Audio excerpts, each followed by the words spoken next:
Hey guys, doing another video. I'm going to replace my factory Ford head unit on my 94 Ford. A lot of people have a hard time getting these out. Just a little quick video to give everybody an idea. But they're not so bad. You just got to be patient. Make sure you bend your pieces the right way. And you just use a simple coat hanger, straighten it out a little bit.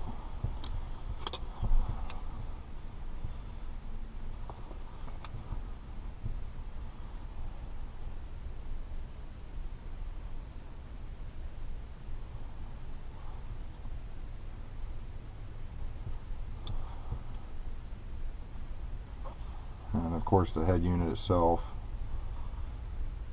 just a JVC CD player, AM/FM radio. Nothing real fancy.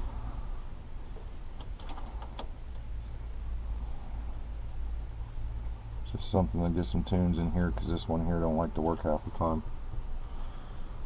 So we're going to make our own little removal tool.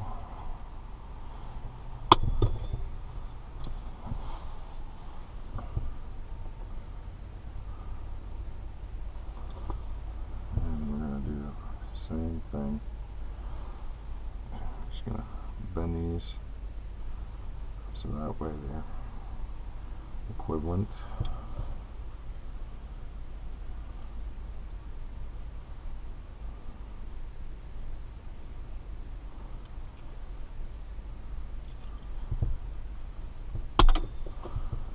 Alright. Just need a couple little tools like this here. And we'll slide these into these holes on each side. Now when you slide these in, you're going to feel they can get real tight. The reason they get tight is because they're pushing out on the levers to hold the radio in.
This is why they're such a pain in the butt.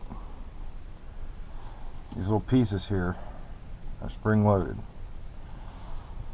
and sometimes they will not pull in far enough to unlatch off the latch inside. And that's how you end up breaking the face, and that's not what I wanted to do. But this unit's pretty much shot. It's old, it doesn't want to work right. It feels like it just basically works when it wants to,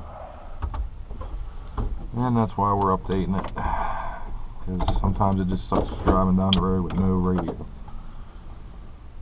And of course my new radio, wouldn't say it's new, it's something I had laying around. out of my old vehicle. I'm going to put that in here. First we need to put our dash piece in. So we're going to slide this into the hole. Luckily, the Fords didn't require an in-dash kit for this year pickup truck, so that was a plus.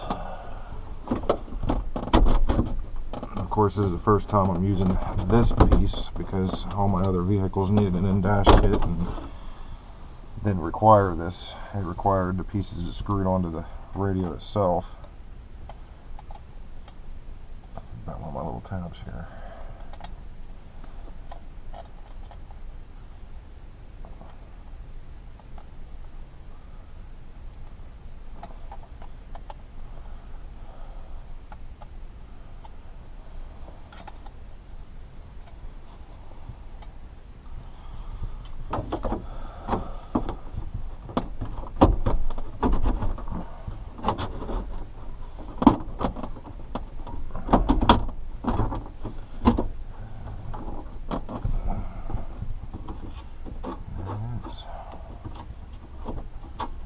Broken radio out of there. I'll have to sweep the truck out.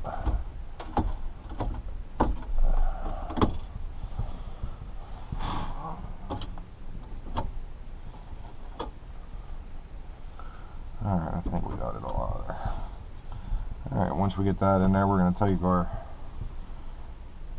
needle nose, and there's a couple little pieces here that you just push down in.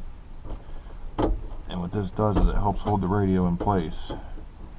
If you do not push these in, your radio is going to flop around in the dash. So you want to make sure you push those tabs in on the bottom. The bottom is going to take the most abuse because the bottom is going to hold most of the weight of the back of the head unit that sits back into the dash. Top, not so much, so you don't need to go overboard with the top, just a couple to help hold it so it doesn't flop around. And once that's in there nice and tight, we hook the radio up. Now I bought the in-dash kit. I picked this one up at Walmart. It wasn't very expensive, but it wasn't exactly cheap. You could get them on Amazon or eBay or somewhere cheaper. So if you buy the in-dash kit, a lot of times you can take your factory wires. Okay, turn that around, wrong way. Take your factory wires and you can plug them right into the harness that you hook to the head unit, and that's your speakers, your power, your accessory, your ground, all your stuff that runs the head unit. Alright, now we got power because I just heard it kick on.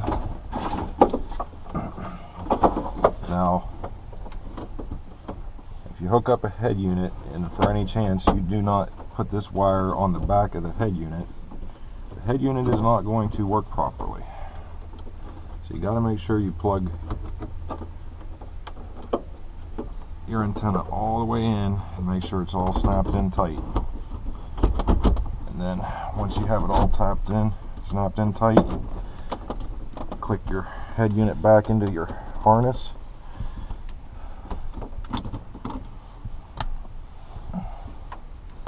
Until you hear it click.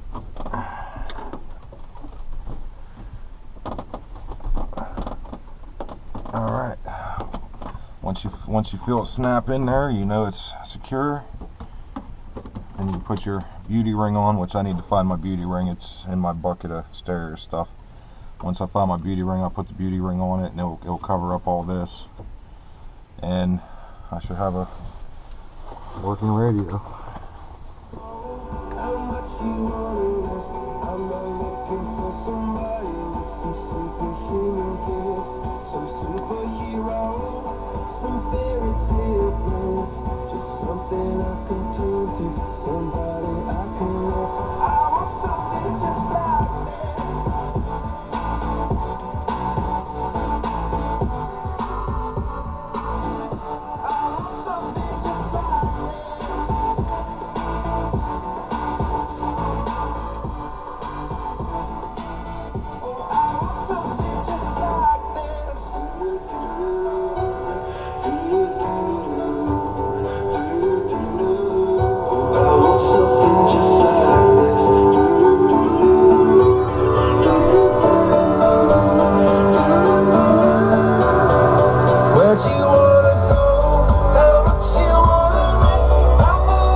sulfur.